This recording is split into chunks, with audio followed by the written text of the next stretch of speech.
want to be the best, you can't settle for the rest. For anything on iRacing, there's just one name you need, Maconi. With the launch of Maconi Entertainment and Maconi Competizone alongside Maconi Setup Shop, we now provide the best of the best in setups, paint schemes, coaching, broadcasting, and event organization. With cars across all 4 license classes, we have what you need to hit the track with confidence. Grab a subscription and save money while going fast at MaconiSetupShop.com/subscriptions. And remember, at Maconi Setup Shop, there are setups, but your victories.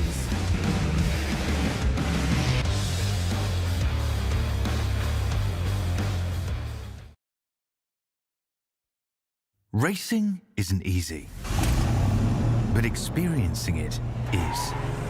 iRacing puts you in the driver's seat with the industry's leading sim racing game. Drive on laser scan replicas of the greatest racing circuits from around the world. Go head-to-head against other drivers chosen by skill-based matchmaking to ensure competitive racing at every level. Compete across all your favorite series. In officially licensed cars, engineered to deliver the most accurate driving experience possible.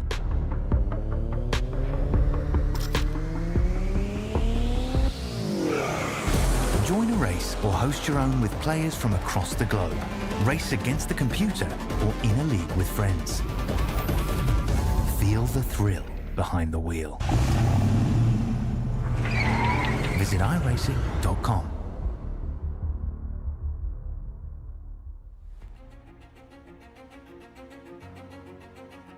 Hello everybody and welcome to tonight's coverage for the first round of the eNASCAR Road to Pro Qualifying Series. This evening, we're excited to bring you coverage of all the action from iRacing's virtual Las Vegas Motor Speedway in Las Vegas, Nevada. Maconi Entertainment is here to bring you action from all types of racing, including the weekly Maconi Setup Shop C-Fix Series. No matter what you're racing, we can bring the action to life. My name's Justin Prince. Joining me in the booth for today's action is ARCA Menard Series racer Brayton Lester. Bradley Cooper working the controls, our producer for tonight's coverage of the top split for Race 2 of the 2024 RTP schedule. When it comes to Las Vegas, it's a track known for a lot of gambles and a lot of plays. But tonight, with 100 laps up on the board, things could get tricky. As for the second straight week, draft going to be critical here in Vegas. Tricky, I think, is the right word to use. This track is very tricky, very difficult to navigate. You're going to be in the package, so you've got 20 degrees of banking and turns to carry these 650 horsepower trucks around, 12 degrees in the travel. You're pretty much gas on the entire time. You have almost practically no brake and very little off throttle time. But managing your tires is the tricky part. Being able to have that little extra ounce of grip the next guy might be the difference between making it in the next round. And it's only race 2, but every point matters here. Keep in mind when it comes to tonight, this oval, expect to see drivers go significantly quick in the midst of the draft. 100 laps, 150 miles the distance. Estimated fuel run, no save, 46 laps, with saving up to 49 to 50 laps if you're good at it. And remember, for those who have not seen the eNASCAR Road to Pro Qualifying Series before, it's the first step to the road to $500,000. Blake Reynolds picked up the win. Believe it or not, it was his first ever eNASCAR win. I couldn't believe he had never won an eNASCAR, including in the qualifying series, until Daytona last week.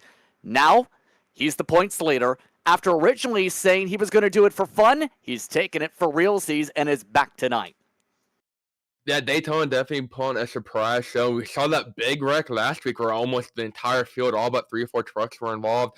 Tonight, anything can happen. We're going to have that same style of pack racing we talked about earlier. And a big wreck here 2 weeks in a row can really hurt drivers' chances. Drivers are just about set to go racing here for tonight's action. It's our first mile and a half of the schedule. And it means 35 of the best ready to go. Your SOF for top split, once again, 7,609, around the same ballpark as Daytona. Lays Crawford, one-time C Open champion already. He starts up on the pole tonight. Alongside him is Daniel Buttafuoco from Rutgers. It's Alex McCall in the third spot tonight, known for his short track racing skills. It looks to make the road back to Coke. Max Brady alongside. Blake McCandless starts off with the top 5. He'll be alongside Nathan Nicholson. Then, in the 7th position tonight, it's Joseph looking to charge ahead in the blue machine. Then it's Michael Frisch in 8th. Brian Mercurio and Joel Blewett, your top 10, Brayton. You got Christopher Preffer in the 25, rolling off 11th. Kevin King does outside in 12th. Brad Mahar in 13th, and Logan Clampa, highest I-rating driver in top split, rolling off 14th. Matthew Morin going to be row behind him, 15th. And Sander Nyhoff in 16th. Connor Chong, 17th. Sean Inglis, 18th. Jake Matheson, 19th, who I believe not on the grid. And Larry Pace going to be on virtually outside 20th. And for Matheson, technical issues will not make the start initially. Dominic Lewandowski amongst those making top split tonight after the shuffles of registrations. Daniel Smallwood alongside. Philip Groner, for the first time, makes top split as the last truck in. And then it's the Russian rocket, Evgeny Mozgov. The rest of the field, as follows, includes drivers like Jacob C. Snyder, Corey Hines alongside, Justin R. Smith, Quentin Warman, alongside Casey Tucker and Andrew Navarro. Of note, drivers towards the back who are in the 30.1s, the difference from the first 10 spots to the back of the field, 1/10, mind you. Andrew Freenosh, Kenny Brady alongside Jake Nichols for the first time in top split this season. Blake Reynolds, dead last in quali on time. Boyd Hogan, the only driver of the field not to set a time. With that being said, the drivers getting themselves ready here real quickly. Your keys to win 100 laps. How do you win? No fast repairs. You got to keep it clean and you got to keep it green. Keep the tires under you and be there at the end. A long, long race and keep it calm. Just about set to go racing from Vegas. Who's going to be able to roll the dice? Who's going to be able to build the best momentum from here on out? Green flag is out. We're underway from Sim City.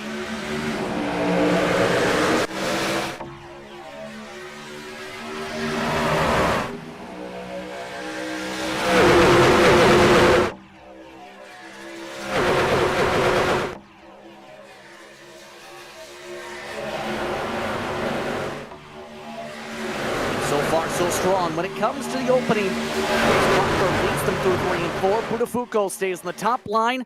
Most of the field staying 2 by 2 outside of one driver in the mid-pack who got shuffled to the top line. Dominic Lemanowski. Everybody else staying patient to start. And that's kind of sliding right back in line there. Everyone knows side by side. Nothing too crazy as they go through 1 and 2. Crawford, though, still going through the block. I say out lead on the bottom. Budafuco to the bottom now, changing up, going into turn 3. Here comes Max Brady on that side to help out Crawford, though. Shuffle continued already. Crawford in turn, forced up to the top side. In turn to the bottom side, Budafuco. And Daniel Budafuco, one of those who looked very strong to start off the season. Well, before the big crash that took out just about the entire field with under 10 laps to go at Daytona. This week, see if he's able to play it a little bit differently and make sure he's not in the crashes. That's a little bit of a viewpoint. Yeah, he was going for the lead there at Daytona with less than 12, 13 laps to go and ended up being the last place finisher. Definitely hurt his points run. He's trying to get up in the Coke Series. So good win tonight would definitely propel him high up in the points, but he's got a long way to call himself out. And in turn, with it being expected to be a major drafting track like tonight, how do you try and play things out? Because one of the big things with Las Vegas in open competition, you have to be ready for the lane change momentum swings, going from bottom preferred line to top preferred line to bottom preferred line again.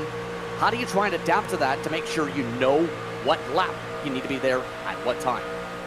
Yeah, Vegas is one of the more difficult, trickier drafting tracks. It's kind of like Atlanta, where you gotta worry about tires, but there's not quite as much grip. You can't just go all out. You can definitely be, 60-70% throttle most of the time. And the leader can be all out, but tire wear, being in the draft over the course of this time, especially considering the track temps and the time of day, these tires are gonna heat up quick, especially the rear. So you're gonna see guys go in the corner and start to kind of lose more and more time and get a little bit loosey-goosey.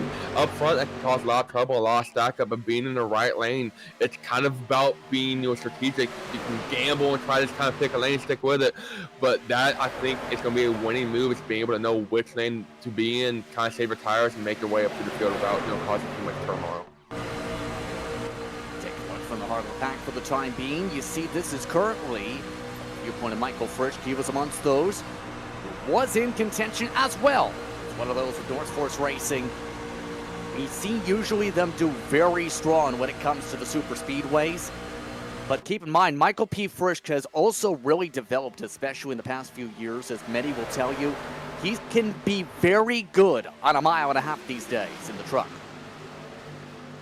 And that's just one thing about this track and intermediates. You got some guys that are specialists, and you talked about Alex McCallum there, McCallum being a short track specialist, and he's up here at the front of the pack going for the lead. So some guys kind of prefer short track, some guys kind of prefer the intermediates, and some guys kind of have fun. They're good wherever they go. And I think Daniel is one of the guys we've seen currently this pack. We're talking about Joseph. He's kind of been a guy that we've seen him, few and far between, but he's always running pretty good. Same with Logan Clampett. So there's a lot of talent throughout this field. I think that's one thing that makes this entire field so hard to be good at, especially at a track like this, where it's not necessarily, the draft helps you out a lot, but there's also a ton of skill involved. Still looking for the bumper, Budafuco. Blake McCandless, who has experience in the broadcast realm in eNASCAR, also is known for being a very solid driver of the platform. Coming off some Winter Series success in the past recent months. Now he's looking already towards the lead.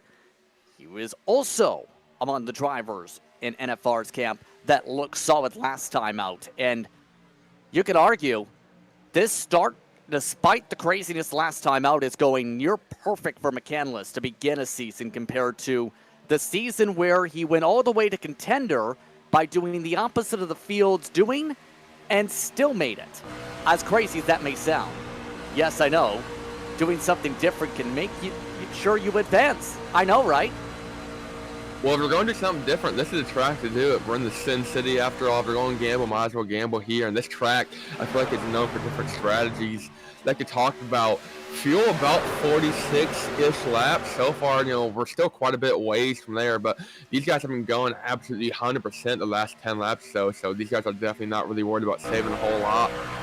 But it makes you wonder, 46 laps, you might be able to squeeze it at 48, 49, you'll still be able to stay in the lead pack.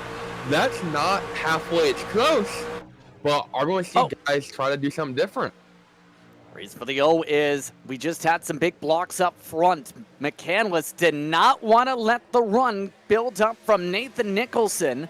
He just about sheared the front nose off the 99 on track 30 in sim. And now he's going for the lead in turn. A push coming from behind. Nicholson not really too worried about that. Going to use that momentum to carry them through 1 and 2. McCandless on the bottom. Try and make it stick. So far, those good tires are able to hold on the bottom. Kind of, pinching the corner off. Not too fond, but this early run shouldn't really affect him too much. Still side by side, though, going through 3 and 4. Blake McCandless in turn, able to get the edge. Should be close at least to get his first lap of the day. And already about a quarter of the way through the fuel run. New race leader, Blake McCandless. That being said, there's been a lot of defensive driving up in front with this 2x2 racing. There are some trying to make their way through the field that are not having an easy time. Blake Reynolds is still in 34th place. As well of note, many of the drivers who start in the 20s are still in the 20s. It's hard to pass when it's 2x2 the whole field deep. Yeah, this isn't really a track like Daytona, even though it drives like when you don't have room to make the outside work unless you get a ton of help, but just how tight and how close the whole field is, you're going to have a lot of people go up there and try and make some magic happen, and no one really feels comfortable this early with no fast repairs either. I feel like that's almost a risk versus reward thing that you can gain some spots, but I don't think it's worth it. Now, the driver you see out of the pack, that's Jake Matheson. He did make it to the pit lane in time to not lose a lap for the start, but he is half a track behind the entire field. In our words for Jake Matheson, on the back foot now and needs a caution. As we look back up front, Budafuco back to the point.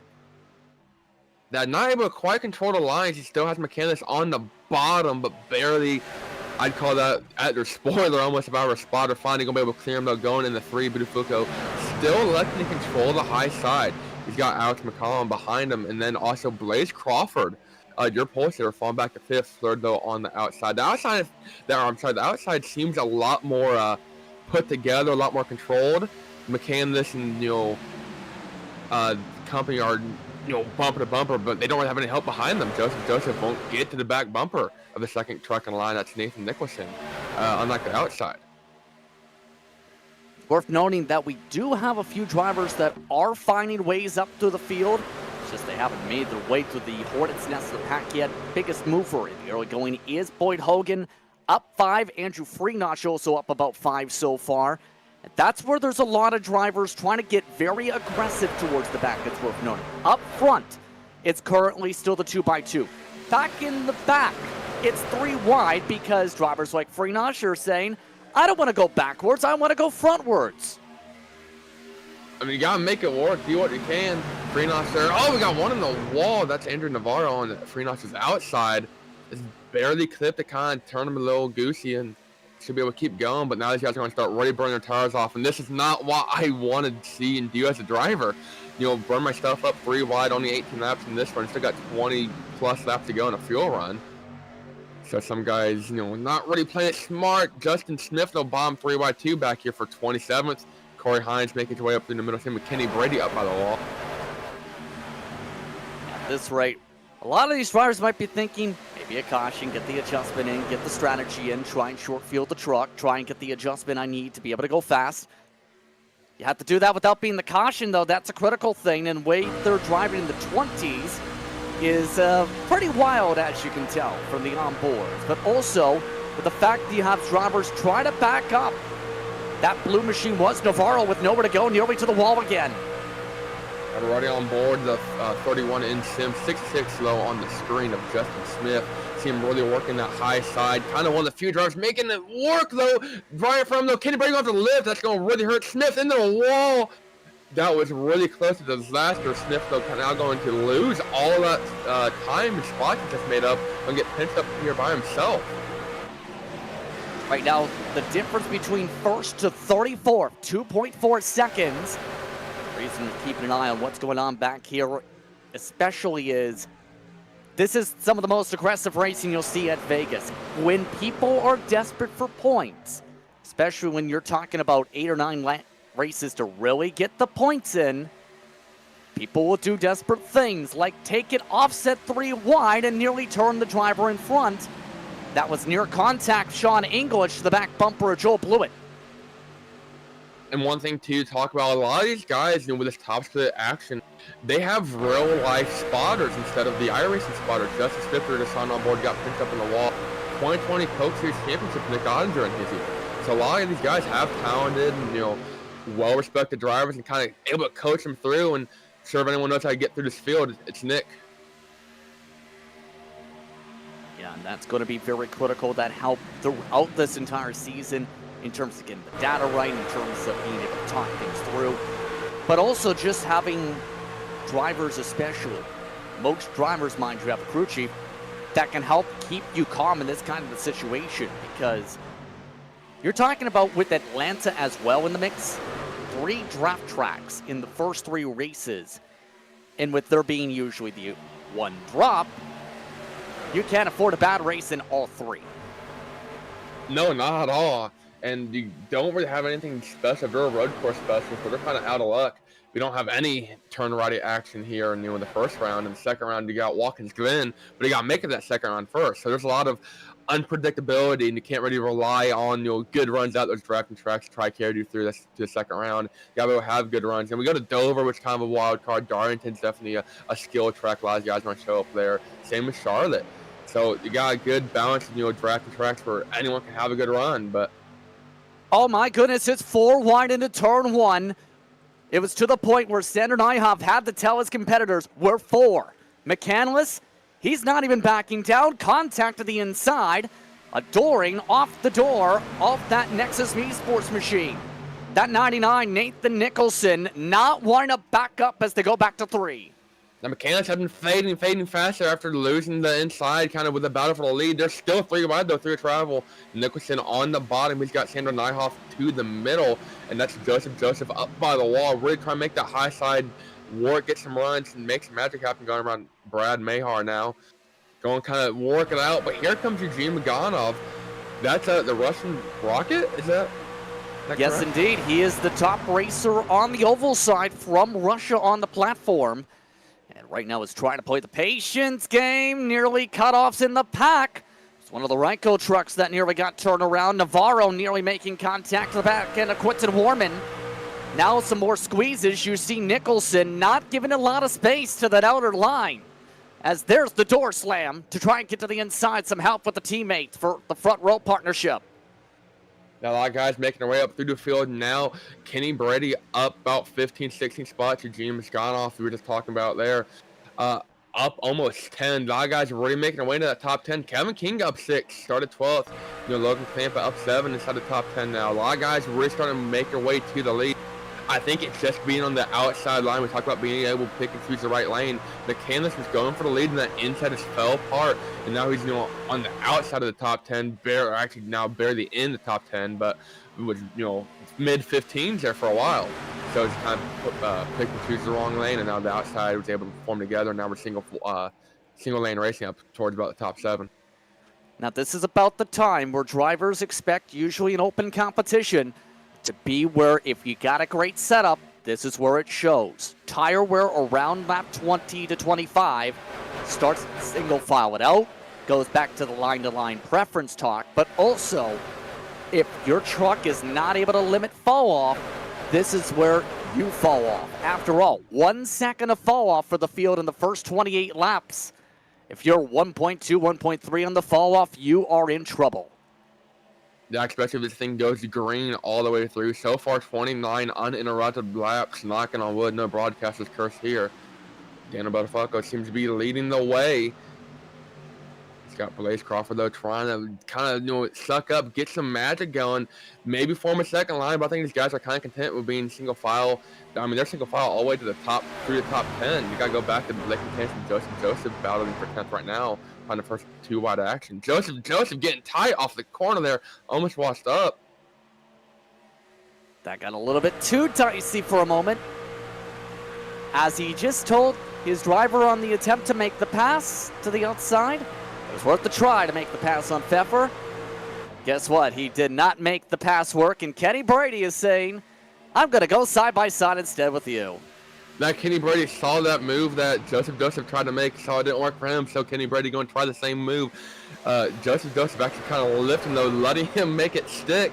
Brady, though, saw the same thing, got tight coming off the corner, almost got into the left rear quarter panel McCandless, and I think we kind of rolled out of it with Joseph playing a little bit nicer than his competitors. Now keep in mind, pit stops expected to start pretty soon here. We are at around 30 to 35. Now, if anybody's playing the I think I'm better on fresher tire strat, this could be the window. If you are, like most, expecting the one stop, expect that here, and there's contact. It's McCandless to the back bumper. Caution flag is out. McCandless to the grass. When you're talking about caution and pit stops coming soon, we've got them. That's Joseph, the other driver, also involved going through the grass and down the pit road for him. So he does get a black flag for that as well. And since it's official, that won't get cleared off. Contact for Kenny Brady. Brady tried to clear in front, and just a touch bit of contact on McCandless puts us under yellow. Now, Brady used that exact same move on Joseph a previous lap or two before, and Joseph was kind enough to kind of let him go. Joseph lifted, and McCandless, though, not having that same courtesy. I mean, they're not going to. They're racing for a top 10 spot in the top split, road to pro. Some guys playing nicer than others. So just like that, 3 drivers with issues. This is where the black flag comes in for Joseph. Joseph's right. You've seen him to the edge of the curbing.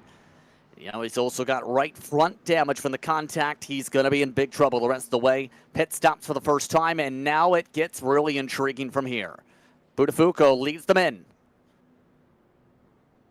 Daniel did a real good job getting nice in the stall, easy peasy, so don't have any problems here. I don't expect anyone to do any crazy strategies, just 4 tires and fuel for the most part. We're still going to have one more stop after this, I believe, by my math. There's no way any of these guys can make it. About 70 laps or so of green flag racing. Hopefully green flag racing will get back going, but Daniel is going to lead the field off pit road. Blaze Crawford second, Max Brady third, Frisch side by side with Kevin King coming out of the pit. They were 3 wide exiting pit road for fifth. Logan Clampett gets sixth in that 3 wide battle. Series list of drivers involved: McCandless, Joseph, Kenny Brady. So we're under caution. And here's a look at what you were talking about, the race up pit road. You have to get spots where you can get them. Why not get them as fast as you can here? Actually, Frisch didn't win that battle. I think it's going to go to Brady, or I'm not sure what iRacing's doing there, but they would let that one slide. But I mean, might as well, if you can pass them on pit road, pass them all you can. My dad always told me growing up racing, the easiest cars to pass are the ones not on the track. I don't think that's exactly what he meant, considering I come from short track racing and cars wrecked a lot. We didn't really have pit stops, but if you can pass them while they're not racing, might as well. So that being said, the field already coming to the 1-to-go signal. No one lost a lap. This does help a few drivers, though, down at the caution flag, including, well, especially Matheson. He's now in the pack. Reminder as we get set for the restart. Tonight's action brought to you in part by iRacing. Relied on its training tool for countless professional drivers, iRacing is unrivaled as a racing simulator because of its creators managing to capture every last car and track detail and recreating said details in a package that perfectly encapsulates the feeling of being behind the wheel of a race car, pushing its mechanical limits on courses designed to test the driver's mental skills, physical skills, and racing skills. And the industry agrees. Visit iRacing.com to sign up and become a member today. Just about getting all set for the restart. It's Daniel Buttafuoco in front, Blaze Crawford alongside, Max Brady, Michael Frisch, Kevin King from 12th to 5th, Logan Clampett. He's been in the top 6 for the past while. He's in the 6th position. Mercurio, McCollum, Pfeffer, and Navarro. Your top 10, Andrew Navarro quietly gained about 15-ish spots in the span of 15 laps before the caution. He's in 10th. Pushy, pushy, pushy, and this could get borderline. Blaze Crawford got the edge for the start and finish line. No black flag in sim, but he gets the better launch as a result of the stack up inside. Yeah, that inside line, you talked about Daniel leading the inside line. Max Brady behind him decided it was go time before Daniel or Blaze on the front row decided to launch. So I kind of checked everything up, started everyone, and Blaze Crawford took advantage of it, tried to get the lead while I can. Stuck on the outside, though, Daniel Buttafuoco trying to make the bottom work with help from Brady. And should be able to regain the lead, though. Still going to have to play the line 15. Daniel be perfect all night when it comes to controlling the race, setting the pace, and not really letting anyone get a big run around him. But everyone's got fresh tires, and this is a whole different ball game. Enter Buttafuoco, one of the top drivers for eNASCAR College Series competition over the years. Trying to play the defense to the inside. Blaze Crawford, one of the top setup builders in all of iRacing, you could argue. 4 trucks, trying to work the high groove. He has several friends behind him. Frisch trying to help him on momentum. Right now, just not able to get that line going. The short line is the faster line in terms of the bottom of the racetrack being the grippier to start. Then having friends, we talked about Frisch there, kind of working with some select drivers. Having friends, people who can trust and really work with together, on a track like this and track like Daytona, anytime they're at a drafting track, that's one of the huge success. You come out here, you have no friends, I'm sorry. Then you're not really going to do well. I mean, hold on. Brad Mahar having some problems back there. It's 2 and 3 wide for the race lead, but Mahar is having a technical issue in the heart of the field, and now he's nearly stacking the field. There's someone nearly wrecking him inside of him, and this could be a panic. That's Blake Reynolds, not sure what to do. Finally clearing. That's terrifying. 4 wide though, with 3 Mahar stuck in the middle. Blake Reynolds talking. Mahar on the bottom. Quentin Warman now on the outside. Going to be stuck though. 3 wide top. This might not work out great. Brad Mahar still in the middle lane. I think he's got everything figured out, but hope so. He's got Sandro Nyhoff right behind him. That was absolutely terrifying, to say the very least, if you're in the cockpit. That could have been massive. They nearly wrecked it twice. Up front, though. Now there's a change in lane lines because now it's Brady looking for a run high side. And That is a teammate to Blaze Crawford for this series, already coming to lap 40, trying to get the edge. He gets the edge for the lead lap for the first time today. I've heard of driving through somebody to make the pass, but Blake Reynolds literally drove through Brad Mahar to make that pass and made it stick. And now he's really working the bottom, though, of quite a few spots, kind of trying to catch, the inside lines are kind of not really shuffled together. The outside goes through the whole field, and you got about 7-8 trucks on the bottom. I mean, that's the same thing we saw the last stint we had. The bottom was able to kind of not really get formed up, not as deep, not as collective as the outside, and that's what allowed the outside to go about 20 laps in the run. We're still nowhere near that part, but it's kind of points to remember if the team goes green. For the first time this season, Phil Kroner-Monstill's in top split. He just made top split, mind you. The cutoff for getting to the top split this race, 7,024. It went down by about 50 iRating points. So far, he's holding his own in the mid-pack. He was someone who did very solid in second split last time out at Daytona, though. Being able to go out here, have some good runs, and that's the one thing that, is so unique about the SOF rate, or the rating system in iRacing. They're partnered with people in their same skill group, and so that we talked about here. These are 35 of the best oval iRating drivers in the iRacing platform. So these guys definitely know what they're doing. You don't have any random Joe Blows out here that don't deserve to be out here. All these guys have worked, they've sweat. The tiers, the engineers that have gone into making this happen. These guys are going for it all right here. Now, one of the drivers looking to go for it all, Kevin King, who was a part of co-competition very recently. Once again, back in the team colors. He's in the top 8. Now, interesting enough, there was a small rumor that was floating through the projection of charts on who's running RTP of Kenny Humpy maybe doing the run.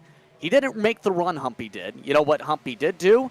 Become the crew chief for his longtime friend, Kevin King. It's a pretty cool story there, having to be able to have a roll-off crew chief.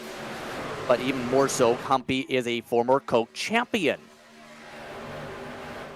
Oh, in trouble, back of the field, one driver with a massive slide. Galski having a big save. That was the 33 truck getting sent on a slide. No caution. We stay green for the contact from Corey Hines out of 2. It's Dominic Lukamotsky, the 33. See the orange truck on the high side, going through the corner, kind of minding his own business, and little help, gets turned around, able to recover. There wasn't really anyone behind him to slide into the wreck necessarily. Everyone does, though, a fantastic job. Talk about the wreck we had back on lap 31. Blake McCandless and Kenny Brady are 2 drivers that have struggled to keep up with the main pack, and they have actually lost the main pack. They're about 9 seconds behind, running 33rd and 34th, and then Joseph also in that pack, but 2 laps down. So these 3 friends that just so happen to all be in a wreck together, they're now friends for life. It's funny how many drivers end up becoming teammates or working with fellow drivers who just so happen to wreck them in such a way where it ends up happening, but then it's like they laugh it off and talk it out, and then they become best friends. It's literally happened so many times. Heck, when I was in that racing realm, it actually did happen at least once. My now best friend and full-time graphic designer, Gavin Newton, I met him because he designed a car that flew over me 170 miles an hour at Talladega in the Road Life Arkham Menard series. Well, I mean, you got a perfect look at the scheme at high speed and could tell it was good. Exactly. Yes, it was actually his first ever on-track scheme. So it was a real cool for him. He designed my car at Daytona a couple weeks ago and last year. So pretty neat little story there. We're side by side though for the lead. Max Brady trying to make some magic happen, not go airborne at 170 miles an hour if he can help it. But at Vegas, anything can happen. Side by side up at the front still. And eventually, obviously expect things to get pretty wild here. But for drivers like Curio, who has experience in the Coke Series, right now remaining patient. Nobody's saying, let's go 3 wide for the race lead. It's way early for that. We're not even at halfway. That we still should have another shuffle of pit stops. Some guys, though, in the back of the pack, they're going 3 wide. That's Andrew Navarro in the middle. Logan Clamp at low with 1 running that high side up on the wall. Justin Smith, the driver we talked about early on. He's up inside the top 10 almost, about 15, 16 spots. Here comes Nathan Nicholson, though, going 3 wide once again. Not the first time tonight. Clampa, though, stuck on the outside. He's also got Andrew Navarro squeezing him up in the wall. They're going to shuffle things out, sort it out, and get back 2 wide racing through the trial. They get themselves sorted out quickly. This has been a bit chippy in the mid-pack, around 10th or so now. Daniel Smallwood has gone for 22nd and 9th. He's there. Now it's 3 wide in that grouping yet again. And as this all situates, it kind of almost shows the urgency. We're at halfway, this time by the stripe. If you're taking it 3 wide for 25th, that kind of says panic time. Speaking of panic time, it's nearly crash time. Contact, that's Joel Blewett again. He has been struggling long run. Now talk about panic time too. Andrew Freenos, driver's been kind of blanking in and out the last couple laps. He's worked his way towards the back. The pack kind of pumps up in a safe place, but not something you want to have happen. We saw the deal with Reynolds driving through another competitor earlier. So far, that whole deal seemed to work itself out. But blanking on the issues is not what we want to be having right now. So it looks like they settle themselves in. As they settle themselves in here, we mentioned how there was minimum movement in the first place. Now, Justin R. Smith, he was the last driver in. It's worth noting if you can go towards the front. He's right now in the battle going on in the heart of the top 10. He started 27th tonight. That Toyota TRD Pro Truck already finding the long run speed. He's been capitalizing once we get about 20 laps on the tires. We're about 20 laps in now. That he was really making some good moves last run and now leading the inside line of that Team Conti machine. Really kind of, using different lines. We see him up by the wall, get momentum down the straightaway and kind of make passes that way. We see him go 3 wide down the middle. No issues there. Now I see him running the bottom, though, 3, almost staggered 3 wide. That's Christopher Pfeffer on his outside. And making quite a lot of good moves. Speaking of not having good moves, though, Daniel Budafuco, your leader, now down to 6 is Max Brady, Blaze Crawford, and Frisch kind of powered around him. And now they're leading this single file train. And already the pushing coming to shove, so to speak. Brady, Crawford, Frisch, all in the same camp, all in the same ballpark on pace. And Mercurio you can throw in the mix as well as Budafuco. You're talking about 4 or 5 of the top 6, a part of the same team up here. What does that say to the rest of the field when you have one contingent of trucks stating their dominance while every other grouping is still trying to battle the Russian rocket? Yeah, I think a lot of these guys kind of got together and talk about having friends on the track. If you can get together with that group of guys, you can pull away. And we want to talk about battling a Russian rocket. I mean, these guys are pulling away from the top 6 guys are pulling away from Eugene and everyone else behind for a second there and going to use the draft to catch back up, but be able to have a decent amount of trucks, 6 trucks is definitely a good handful to have to work with here at Drafted Track. So these guys able to control both lanes, not just from the first 2 spots, but the first 6 being able to control the lanes. That being said, we're in the fuel window the rest of the way here. We had the caution around 35 laps in, just about. When do you pit, though? Knowing you do it late, that could cost you the draft. You do it too early, that can cost you the win. Yeah, it's all about having having good, I guess, analysis skills, being able to try and pick and choose who go with the undercut, having friends to go with. I think having friends is a key part. That's a huge aspect of iRacing, super speedway racing. We're not at super speedway tonight, but definitely at Draft and Track. If you can pit with 5 or 6 of your closest friends, all go pushing the crap out of each other, you can make up a ton of time compared to a guy in a pack of 20 trucks that's having to lift and kind of short his way through the pack. So I think having some friends here definitely going to play in a factor when you all want to pit. But being able to pit later, kind of have more grit, better tires on that late run, that might be. We got a wreck in the back. Trouble back straight away. What happened there? That was not a pretty sequence. Blake Reynolds not happy on the radio, to say the very least, and this will be his drop, very likely. As Blake Reynolds is saying, it looks like I'm not going to be the points leader anymore. It was with Andrew Navarro. Checkers to records last week. We're at Daytona. Going to be towing and out of this one early on. Hard hit to the inside the wall. So the Nitro Circus truck, massive damage. And remember, he talked about as long as he's doing well in the points, in terms of the points list, trouble live action as well. Get to that in a moment as they have crashed out of turn 4. Groner English and Moore stack up. Hard contact Larry Pace. And about a quarter of the field wrecks on the front stretch. This started way up inside the top 10. Start top 5 even. Yeah, Kevin King was in the top 5. I have a feeling somebody did something with the lanes. Michael Frisch in it. This had to have been in the top 5 during the replay. It was, yes. Started with Kevin King. Kevin King kind of moved up. We'll get a replay here. And they're single file for the most part. Kevin King gets a good run. He's a red truck on the bottom. That's help from Brian Curio. Then it's up into Michael Frisch, and the whole field kind of stacks up there. I mean, he was inches from, was clearing himself behind and making it work and get a good run down the straightaway, but misjudged it. Around goes the whole field. And a lot of heavy hitters taking on that one. And that might be a championship demolisher for a couple drivers. Michael Frisch did survive the big one for a top 10 points run entering the night. Not going to be that way now. Here's on board in the heart of the pack.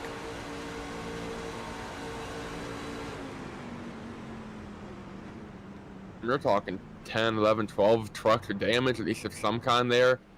I mean, even going back to 20th. Philip Groner, who's in 19th, kind of got hit from behind, got spun and all that. So his spoiler is beyond repair. Like, you got a ton of guys with hard hit after effect up by the wall. I'm not sure who that was. Oh, man. Yeah. Someone arc a break to that one pretty bad. Let's take another look. I'm curious on this. Here's Pfeffer, or back towards the front. Max Brady, remember, was leading at the time of the situation. And the whole lead packs kerfluffles. There's contact, and Corey Hines saw a ghost. That's called hoping your technical connection saves you from damage again.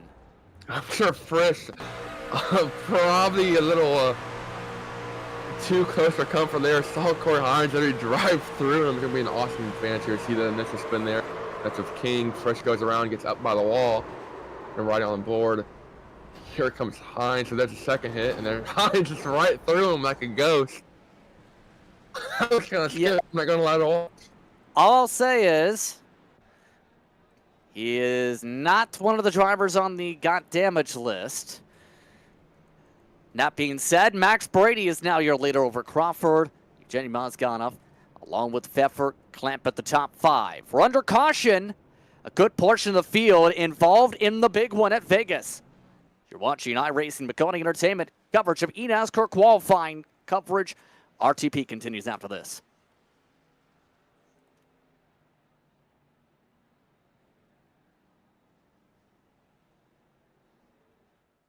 Racing isn't easy, but experiencing it is.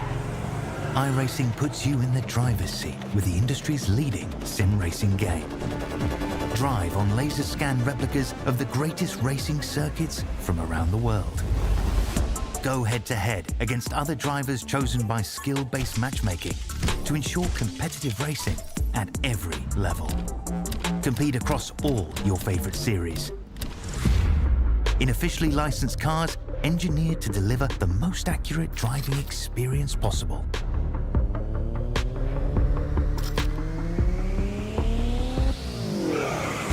Join a race or host your own with players from across the globe. Race against the computer or in a league with friends. Feel the thrill behind the wheel. Visit iRacing.com. When you want to be the best, you can't settle for the rest. For anything on iRacing, there's just one name you need, Maconi. With the launch of Maconi Entertainment and Maconi Competizone alongside Maconi's Setup Shop, we now provide the best of the best in setups, paint schemes, coaching, broadcasting, and event organization. With cars across all 4 license classes, we have what you need to hit the track with confidence. Grab a subscription and save money while going fast at MaconiSetupShop.com/subscriptions. And remember, at Maconi Setup Shop, there are setups, but your victories.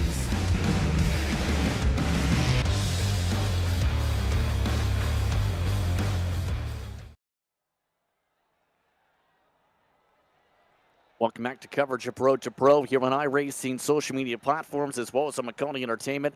Justin Prince, Braden Laster with you, Bradley Cooper producing as we get set to get back racing. Tonight's coverage brought to you in part by Maconi Setup Shop, the official setup shop of eNASCAR, as we get set to go back racing after several trucks got a lot of damage and in turn had to get some of their trucks and their drivers and crews to run to the body shop. Max Brady with the green, we're backing away. We're definitely inside the field window now, less than 40 laps to go. At this point, is to go all out. We get a caution, cool to get a chance to reset. From this point, don't expect one.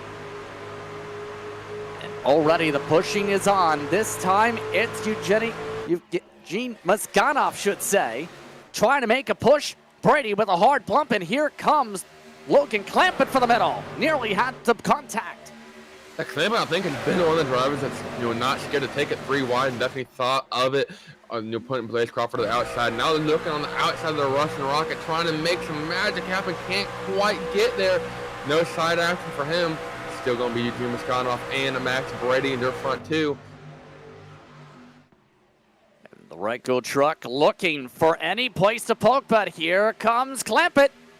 Logan Clampett coming off a dominant, and I mean dominant stretch in the eNASCAR College Series, and is still in the midst of it, mind you, as one of its top drivers for a championship this year.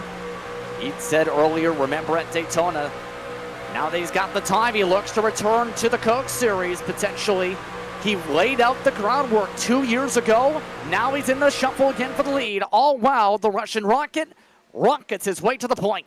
And Muskanov using help from talk about this. Justin Smith, we've talked about him all night, making his way up to the field, up 23 spots. Going now for the lead, helping out Eugene Muskanov low. I think on lap traffic, that's Michael Frisch up by the wall. Heavy damage for him in that earlier wreck. So I don't know if he was just coming out of the pits when they caught him. I believe that was the case. Can't really get above, though, 150 miles an hour. Still keeping an eye on how things are shuffling in the heart of the pack right now. This look again for Crawford. He's built up a lot of rapport we touched upon already here.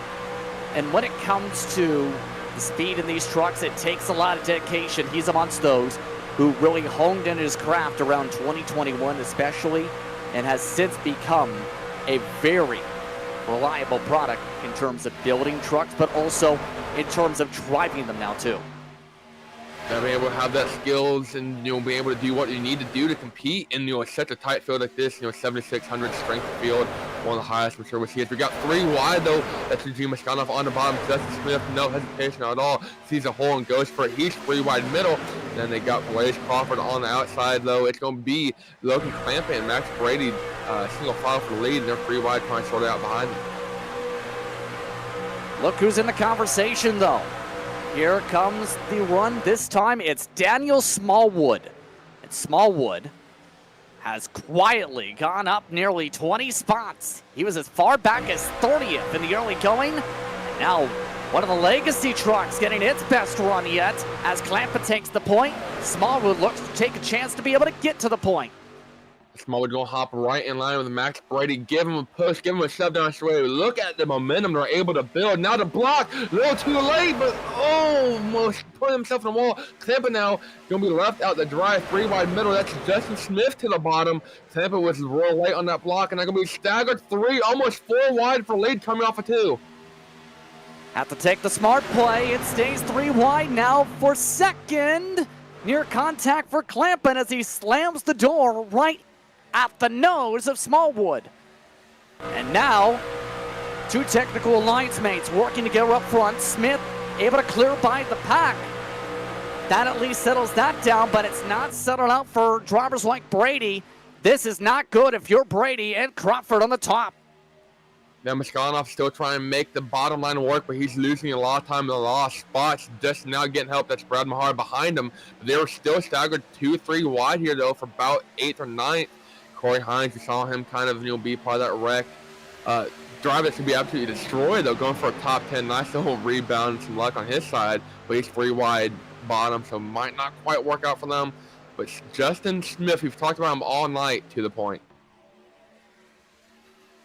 Now, keep in mind, we're about 10 laps away from that single file and out point on the tire wear. lot of these drivers already showing that urgency we were expecting once the drivers got within the fuel window. Look who's up front all of a sudden. It's some driver's favorite, Corey Hines, one of the legacy competitors, also joining the fray late. That just brought it up. Hines drove through Michael Frisch at last track, which brings me up to a good point. If I had a nickel for every time I saw a truck literally drive through another truck that could ghost, I'd have 2 nickels, which isn't a lot, but it is weird that it happened twice this race. I mean, he is making lots of frenemies on the way to the field. He is a driver with World Championship experience, actually. Back in 2018-ish, he was a part of the World of Outlaws Sprint Car Championship on the iRacing platform. So he has had a black stripe, at least on the dirt side. Now looking for the oval one. I remember when I first joined iRacing, I saw the Pro/WC or WC licenses. I had no idea what they meant. I thought they were the coolest thing ever. Definitely probably not going to get one anytime soon. I still think they're pretty cool though. 2x2 up front, but we're touching upon how drivers in turn have the coming and going in terms of the setup, in terms of speed. The legacy trucks that had somewhere around 20 drivers entered by them this season now have seen about 3 or 4 of them enter the top 10 all of a sudden. Brad Mahar now the highest running, and contact back straight away. Trouble from McCollum. Nicholson slides into the pack. No caution yet. And somehow we stay green as a good portion of the field is demolished in turn 3. Matthew Martin missing hood. Oh, there's about to wreck again coming off of 4. Dominic Lukomsky got pinched into the wall. Boyd Hogan was 3 wide of Matthew Martin. And Martin, missing front bumper, back bumper, hood, and everything else in between. We'll get a replay here, see how it started. So there's a stack up that brings down McCollum, and then Nicholson straight up the track. I mean, a lot of hard hits, those guys. Martin talked about Nicholson. A couple others. Daniel actually is not having a good night to begin with. He got some late damage team, and kind of he had to lift and lost the lead draft. So now it's really spread out the pack though. Only about 13 drivers left in that lead pack. So that's really thinned down the herd, so to speak. That's a good way to get towards the tire wear portion to be shredded down. And several are already a good 10 seconds back because of that.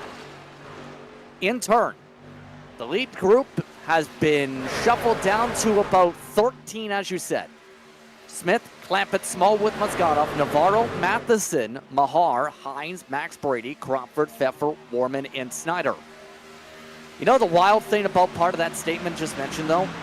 You're talking about not just drivers like Jacob Snyder charged to the field and finding a groove in the later stages of this race. But we're also talking about Matheson, who started from pit lane, got the caution he needed to get in the pack, now showing the speed after having him start dead last, essentially, in that heart of the pack. He's in the 71, part of that partnership Nexus Esports has with Front Row Motorsports this year. That he was one of the drivers that got real lucky. Joe Logano was kind of in the railroad in Atlanta, had to do a drive through and missed a big wreck. Same thing happened there from Mason. So kind of, they're gonna be 2 wide. It's Mahara, a little up in the wall almost. I can see Mozgatov trying to recover. Those two were practically in the same line, going for the same spot. I don't know how they didn't wreck there. And we've got about a 4-car breakaway for the lead. About half a second though between Matheson and that's going to be Navarro. We should be able to catch him, but though interesting to see how we talked about after about 15, 20, 25 laps. You see the setup risk got to come into play. And having only 13 trucks in that lead pack to begin with, that's not going to help anybody out. A lot of drivers getting loose. The drivers looking stable or the ones breaking away from this pack. It's worth noting about still so you can throw in the loose group. Mahal getting loose. Here comes the dive inside Max Brady. 3 wide. This could get a little bit tight off corner exit with the bobbles. Looks like they settle it out quickly though. 3 wide, a couple rows deep as Pepper wants to go with the Altus truck. Try and make some magic happen though. 3 wide's definitely a way to get it done. That's Corey Hines up by the wall, into the wall now, going come down across the nose almost to Pfeffer. Still 3 wide through the triangle. That's Blaze Crawford on the bottom. He's been 3 wide most of this night. You're a pole sitter. Trying, oh, contact! Nearly spins it around in a big save for Christopher Pfeffer. Max Brady slams the door as part of the recovery, but that was extremely tight. That wasn't 3 wide across the track. That was about 3 wide across the lane and a half, and they somehow made it work, able to keep it going. A lot of deep breath moments here with how it's shaking up. Under 20 to go now in this one. Gone through the race pretty quickly. 19 on the board. Up front, Justin R. Smith continues to work with Clampett. They're starting to slowly break away. Another tandem of Smallwood and Navarro has also formed up with this. Not only that, but they're going to be catching some lap traffic soon. Not a whole lot. Just Kevin King out here kind of running underpowered. Only about 165, 170 miles an hour. So he's about 10 miles an hour, though, slower than their leader. He should be catching them here in the next couple laps. That might come into play here. But everyone trying to get together, trying to kind of, form up, line up, and get going. We talked about, the top 10 hadn't really shuffled a lot. As far as when we first started, top 9 starters were still top 9 for the most part. Your top 5, they started 27th, 14th, 22nd, 30th, and 19th. So Logan Clampett, your highest starter, and 14th, currently running second. And as far as the top 5 goes. Now, as this settles through, lap traffic could play a factor. We've already seen at least one driver in that circumstance. Expecting a lot more. And that's Kevin Kane up front, 28th spot for reference. That could be critical depending on how things play out here, because the speed differential is at least 5-10 miles an hour for some of these drivers, laps down or with damage compared to those up at the front. And not just a speed difference, but a handling difference.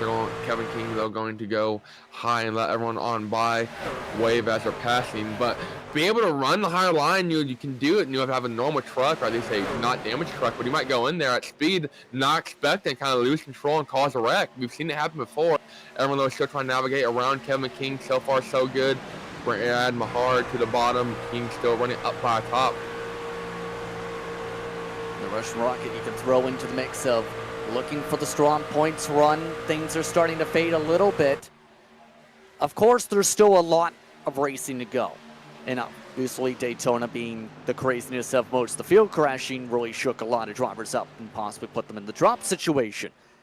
That being said here, for those reference, there is a drop route for the full standings at the end of the season calculate.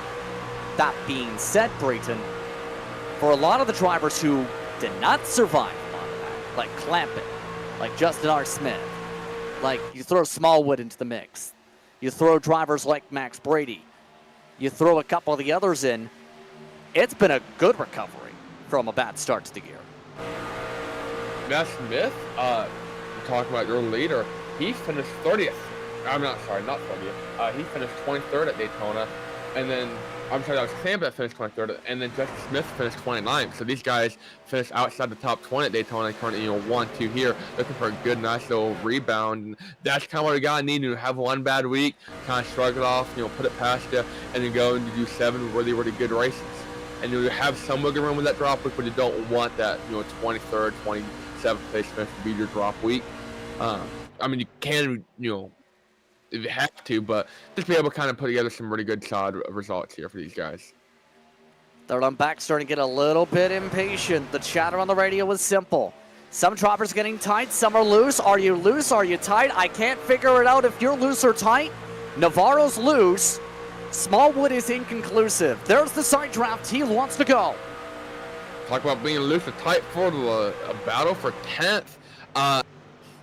Not Corey Hines. Blaze Crawford going through the trial. Not Blaze Crawford.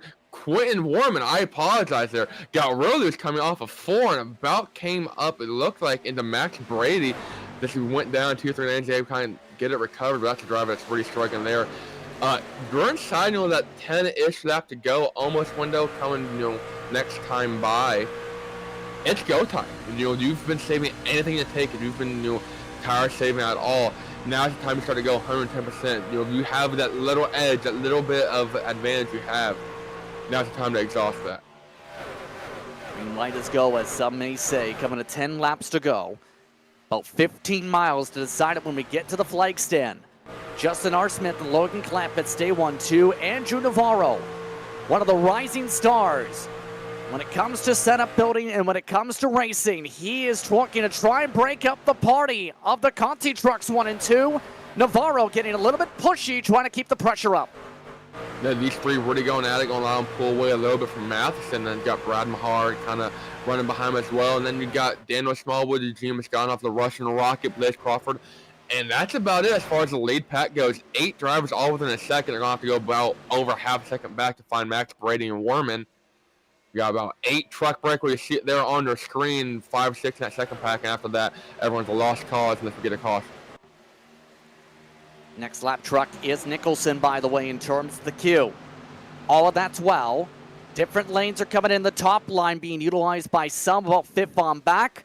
Most staying stagnant towards that middle to bottom line. Mahar's the one trying something different, a part of the defense. Not going to be able to run that line this time because there's the lap truck of Nicholson taking the top away. And going in the entry there, we talked about having damaged truck, not being able to really hold the same line you'd expect to with, a well-handling truck, or at least a non-damaged truck. Nicholson bobbled it big time going in the 3. I don't think he really expected that grip. But now into the wall, almost getting a darn stripe. Guys going 3 wide to pass him, definitely coming into a factor there. It's gone off a little bit of contact almost in the back with Blaze Crawford. These two going at it now.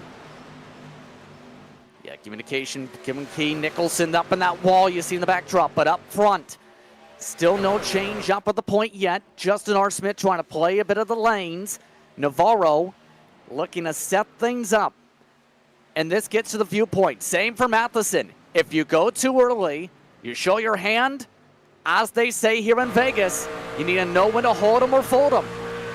You better know the timing of that. If you end up holding too long, that's bad. If you fold too early, that's bad. If you play all in too early, that's very bad. They don't want to have a dead man's here or dead man's hand here. Navarro, though, trying to do the opposite, running the high line in the corners. Zach, we talked about Matheson running kind of a different line. Or not Matheson, Crawford trying to do something different and get up there. Use momentum coming down the front straightaway. He wasn't quite able to make it work, but was looking almost going 2 or 3 wide. Was Clampett trying to make some magic happen and go and get the back bumper. Clampett push him up to Justin Smith's back bumper. So far, no one really forming anything. Navarro does try and get that high line. You're rolling up on the wall. He's got some help coming, though. 5 laps to go, this time by the stripe. Justin R. Smith still up at the front. Clampett has been pushing him for about the past 15 laps. He looks content for now. Navarro getting checked up to the point, though, because of all those bump drops to the back of Clampett. Well, Clampett has been riding behind Smith. Look at the momentum when Navarro was able to carry it through the corner. He's got some high side heroes with him. He's got Jake Matheson and Brad Mahar kind of peeking out with him. Same with Daniel Smallwood. These guys have all been running the high line, coming through the corner, trying to get momentum, trying to put something together, trying to put a challenge to Clampett and Smith. But these two have been absolutely perfect when it comes to playing the draft. But Navarro trying to be spoiler here. Navarro got a good run for 1 and 2, though. Just can't get to the outside of Clampett yet. Now, it's the matter. Do you try the inside? We've seen that not work at this point of the tire run earlier. Do you risk the top? Or better yet, if you can get the run? I think definitely be able to get the run back up, get some help. Hide your pocket ace, as we talked about, fold them or show them. Show them, fold them, something like that. I don't gamble. But Navarro, though, try and make some magic happen. He's got Jake Matheson, though, to his back bumper, trying to help him. We got less than 3 laps to go.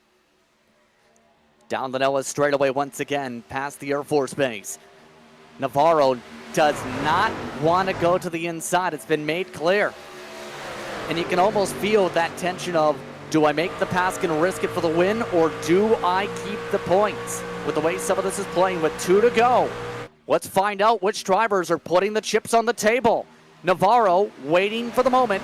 He peeks outside yet again. Matheson not lucky to go with him that time. Navarro going to be left kind of stranded. Brad Mahar and Smallwood have both faded back, not really able to get to the back bumper. Now to the back bumper, Clampett, Navarro goes. And now they're going to have one last chance. Going to be coming to the white flag here. If you're going to do something, you got to do it now.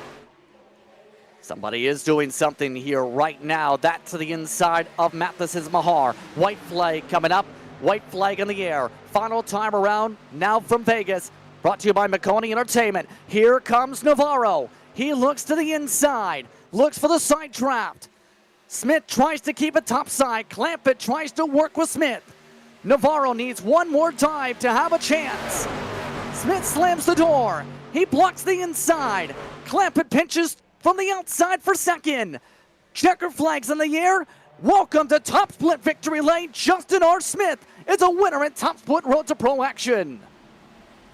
Talked about him all night, using the high line, using the bottom, and going 3-4 wide middle. Didn't matter. Justin Smith knew how to find grip and make passes, especially early on in the run when nobody else was doing it. And he finds victory lane tonight, up 27 spots. It's 26, I apologize. I can't do math.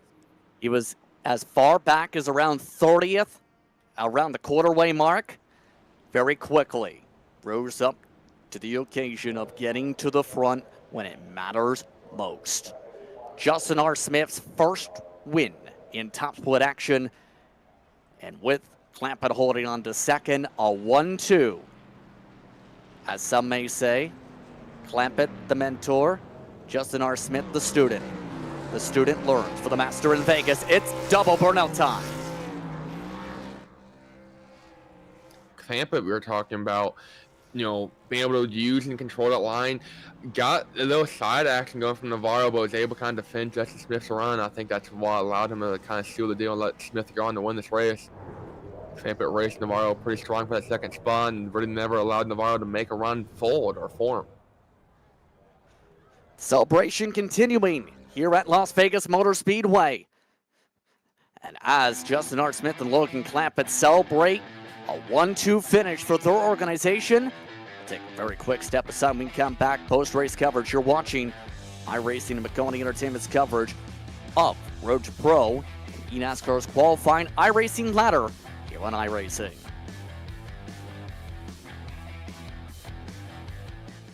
Racing isn't easy, but experiencing it is.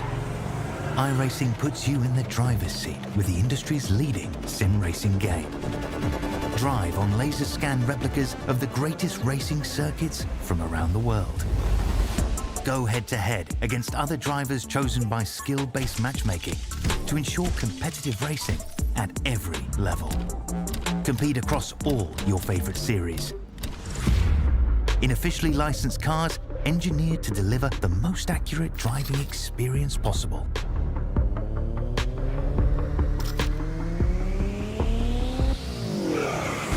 Join a race or host your own with players from across the globe. Race against the computer or in a league with friends. Feel the thrill behind the wheel. Visit iRacing.com.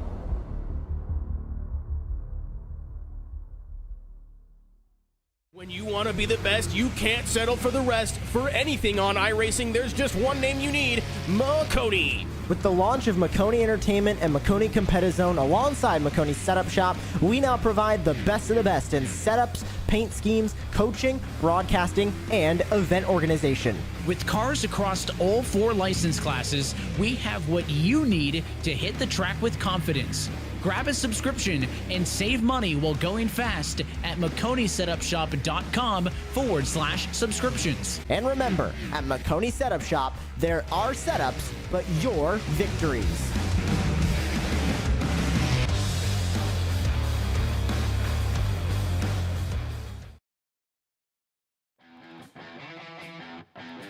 Welcome back, everyone, to tonight's coverage of eNASCAR Road to Pro action.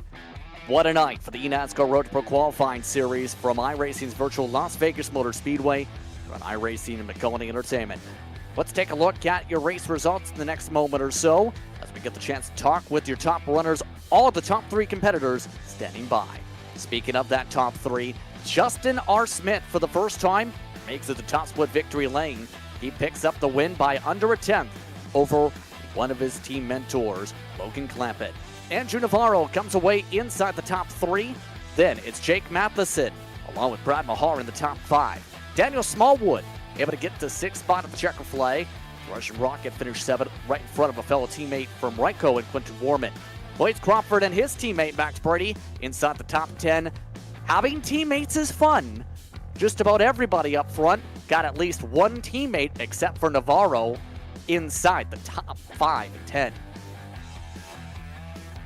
Now running out the rest of the field, Corey Hines in 11th. We saw him there drive through Michael Friss early on in this race.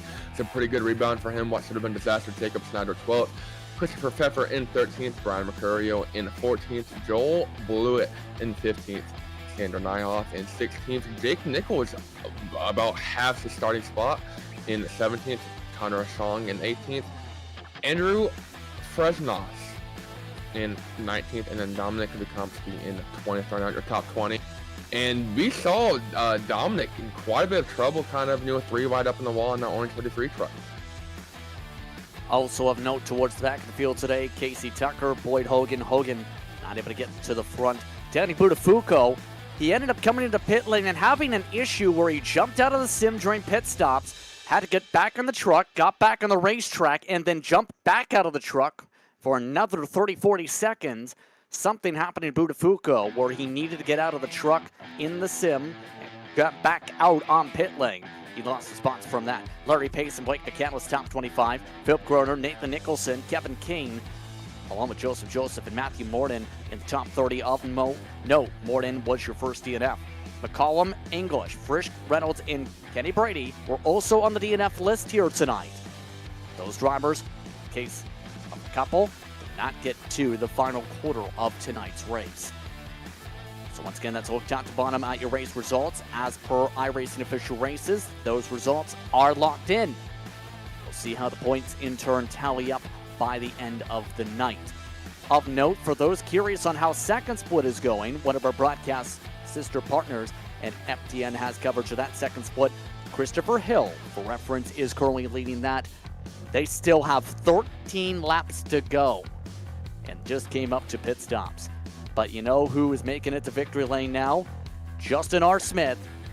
He is a winner in eNASCAR competition at the top split level for Road to Pro.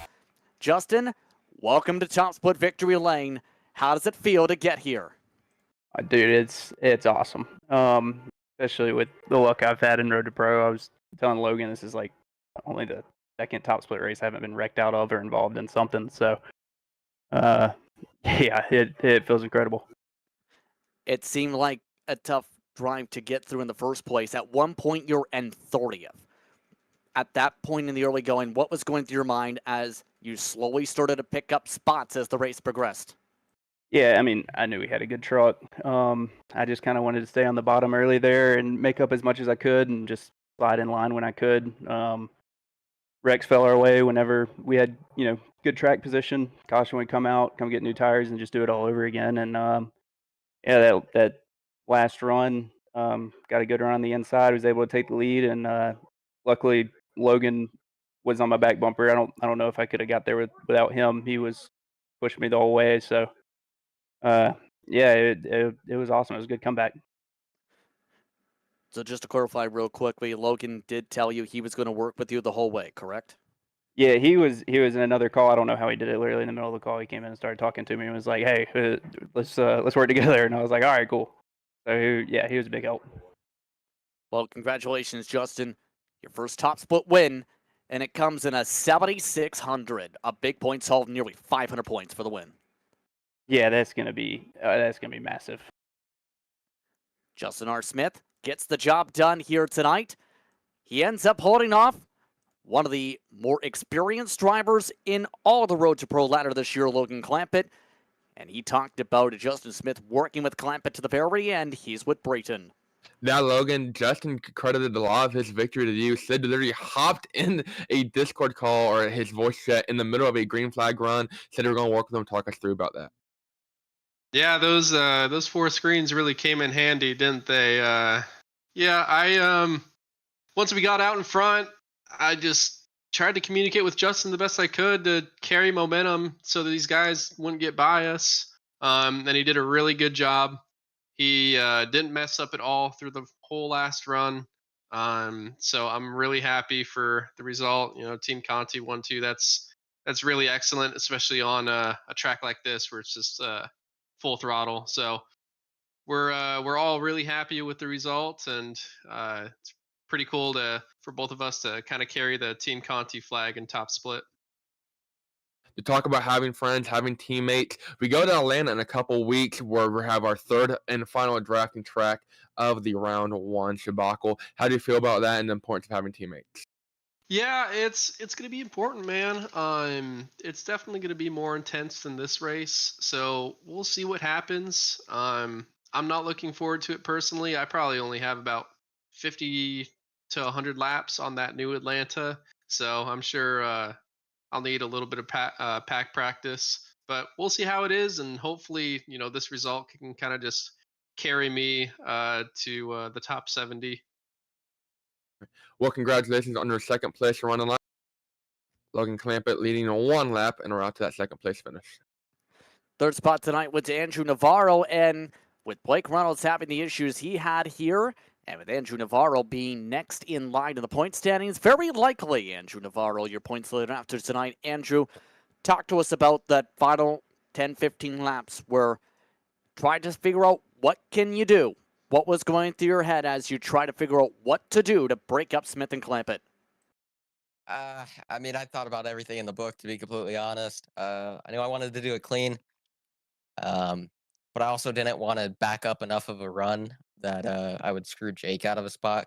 I've been teammates, so I didn't want to screw him. I just knew I had to go down to the bottom and wanted second. Um, we almost had second, but overall, pretty good race. I was just trying to get on the outside of Clampett, but he was doing a great job defending, and really hard to do anything against two when you're by yourself, basically. Um, but overall, really good race, really fun race coming from the back. Really wish Kenny would have been able to finish up there. We were rolling. I think we were the biggest mover at the start of the race. That first green flag run, we had gotten up into like top 15 from all the way in the back. But yeah, good race pace. So good Q pace, but very happy to at least finish the race. Yeah, you do finish as the official biggest mover, up 27, by the way. But that being said, as the opinion from Clampett on the next drafting track, he doesn't have as much experience at Atlanta. He put under 100 laps. What's your opinions on Atlanta coming up? The third straight and final straight draft track in a row in terms of super speedway style or pack style racing expected? I really don't know. I don't know if we're gonna get anything with the oval refresh coming up in, I think, what is it, about a week. So that could change the way we race it, but I mean, if it stays the same, um, honestly, kind of expect something like tonight. But you just got to be very smart with your moves. At least there, I think the bottom will at least stay around for a while. But overall, not happy with the first three races. I like plate racing, don't get me wrong, but something feels so wrong that we're full throttling behind somebody in the middle of the pack. But yeah, overall, pretty good race. Hoping to be 2 spots better at Atlanta. But I want to thanks everybody on my car, Premier Racing, Celebrity Cruises, Adrenaline Captures, Martin Sports, everybody that makes me go fast and keeps me calm. You guys for broadcasting, and iRacing for putting on the series. Well, once again, Andrew, congrats on the top 3. And at least unofficially, it looks to be that you'll be the points leader entering Atlanta. Congrats. Thank you. Andrew Barr rounding out your top 3 discussions here tonight. I'd like to thank the top 3 for taking the time to speak with us. During post-race coverage about iRacing and Maconi Entertainment. Brayton, I turn to you now. What are your thoughts on what we've seen here tonight at Vegas? A team 1-2, first-time top split winner, and now the table's set for Atlanta. Yeah, we're going to our third drafting track in a row in just a couple weeks. I'm really looking forward to that. You thought the intensity was high tonight. We're going to turn it up to the max here in a couple weeks. So Atlanta is a whole different style of draft pack racing. And these guys, going 2 or 3 wide tonight, I think we're going to see a whole new recipe for disaster in a couple weeks. Now, with that being said, as said, the next Road to Pro broadcast is at Atlanta. That'll be March 14th, 8 p.m. the start time once again. Be sure to tune in here on iRacing social media platforms and on Maconi Entertainment as we go super speedway racing on a 1.5 miles. This time with a lot of banking. With that being said, after a night of some of the most intense competition available you'll see on the oval side of the iRacing service. We wrap things up here. Calling the action tonight was myself, Justin Prince, alongside Brayson Laster, with Bradley Cooper producing. Thanks once more to all the viewers for watching tonight's racing action. We hope you stay tuned to all our social media pages for our next race, especially when it comes to the series known as C-Fix throughout the rest of 2024 as well on Wednesday nights. Thanks as well to the entire staff for their work in bringing this racing to you. This has been a production of Maconi Entertainment. We'll see you next time from Atlanta. When you want to be the best, you can't settle for the rest. For anything on iRacing, there's just one name you need, Maconi. With the launch of Maconi Entertainment and Maconi Competizone alongside Maconi Setup Shop, we now provide the best of the best in setups, paint schemes, coaching, broadcasting, and event organization. With cars across all 4 license classes, we have what you need to hit the track with confidence. Grab a subscription and save money while going fast at MaconiSetupShop.com/subscriptions. And remember, at Maconi Setup Shop, there are setups, but your victories.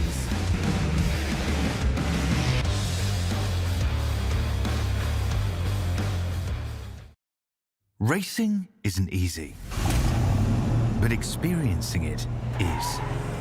iRacing puts you in the driver's seat with the industry's leading sim racing game. Drive on laser scan replicas of the greatest racing circuits from around the world. Go head to head against other drivers chosen by skill-based matchmaking to ensure competitive racing at every level. Compete across all your favorite series. In officially licensed cars, engineered to deliver the most accurate driving experience possible.